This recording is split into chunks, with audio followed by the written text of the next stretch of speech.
It's been a long season, but the Giants finally had a good week before they head into the All-Star break. Hi, and welcome back to another episode of Buster and the Giants. I'm your host, Jonah Johnson, a freelance video producer and editor and a diehard San Francisco Giants fan. In this week's video, we'll be recapping the Blue Jays and Rockies series, looking into our player of the week, as well as recapping the first couple rounds of the draft for the Giants, and talking about some promotions within the farm system. First, let's get into the Blue Jays series, starting with Game 1. The Giants got the party started in the bottom of the first when Elliot Ramos, the Giants' very first batter, hit an inside the park Little League home run.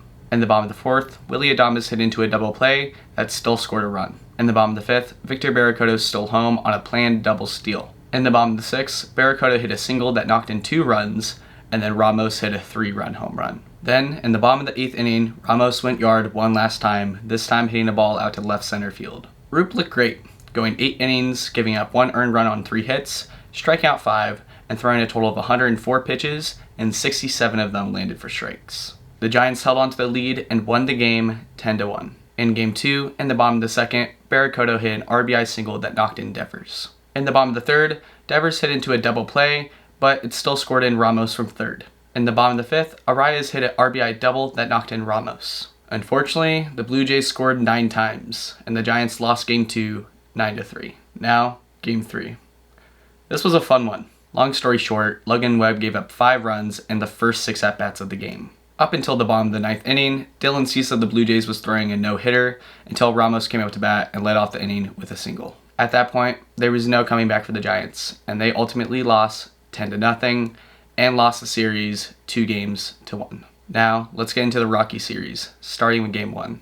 In the bottom of the first, Casey Schmidt hit a ball 420 feet for a home run. In the bottom of the fourth, Bryce Eldridge absolutely turned on a ball that was in on his hands and hit it out into McCovey Cove. In the bottom of the fifth, Arias hit an RBI double that knocked in Drew Kavanaugh, and Devers hit an RBI single that knocked in Ramos. In the bottom of the 8th, Schmidt and Devers hit back-to-back RBI doubles, and to cap it off, Willy Adames hit a 2-run home run. Rookie pitcher Carson Weisenhunt earned his second win in his second start on the season, and the Giants won this game 8-2. In Game 2, in the bottom of the second, Devers hit a solo home run out to right field.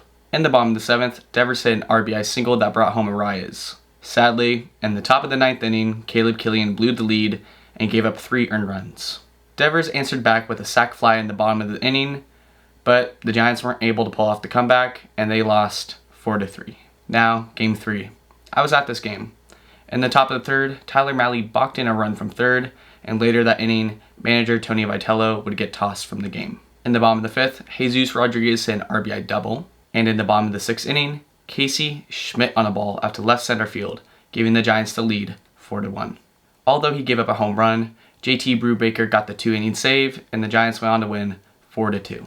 In Game 4, on only the second pitch of the game, Jake McCarthy of the Rockies hit an inside-the-park home run to Triples Alley. In the bottom of the 4th, Gilbert hit an RBI single that knocked in Eldridge. In the bottom of the 8th inning, a run would score from a throwing error made by catcher Hunter Goodman, and Willy Adames hit an RBI single. Eric Miller pitched clean 1 1/3 innings, and the Giants went on to win Game 4 3-1 and won the series 3-1.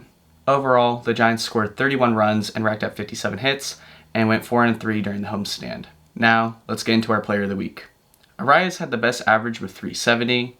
Schmidt hit a couple over the wall, but this week I think I'm going to give it to Elliot Ramos. He racked up 10 hits, 5 RBIs, and 7 runs, all while hitting 3 home runs and getting a hit in 6 out of 7 games this past week. After missing about 6 weeks due to injury, Ramos looks comfortable in the box and is playing very clean defense in left field. I love the energy that Ramos plays with, and I'm really hoping he's on this team post-trade deadline. Now, let's go over the first couple rounds of the draft for the Giants and talk about some internal promotions within the farm system. With their first 5 picks during the draft on Saturday, the Giants selected 4 pitchers. Right-handed pitcher and Foothill High School alum Jackson Flora, left-handed pitcher Carson Bowman, right-handed pitcher Caden Wechter, and right-handed pitcher Carlos Martinez.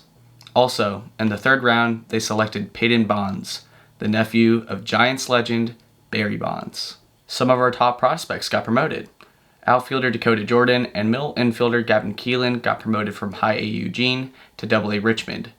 Also, outfielder Bo Davidson got promoted from Double A Richmond to Triple A Sacramento.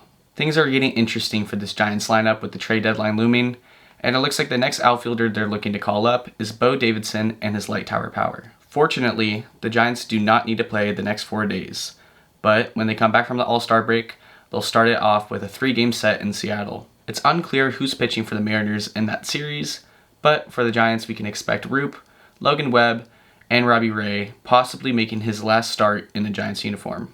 Although it's been a pretty disappointing season for the Giants, to say the least. I'm excited about a lot of the players that they drafted this past weekend, and I'm looking forward to seeing what impact that they make in the orange and black. Which prospect are you most looking forward to seeing in San Francisco? Let me know down in the comments. Thank you for taking the time to watch this week's video. If you haven't already, please leave a like on the video and subscribe to the channel. It's very much appreciated. Be fair, be kind, and as always, go Giants. I'm looking forward to talking more with you next week.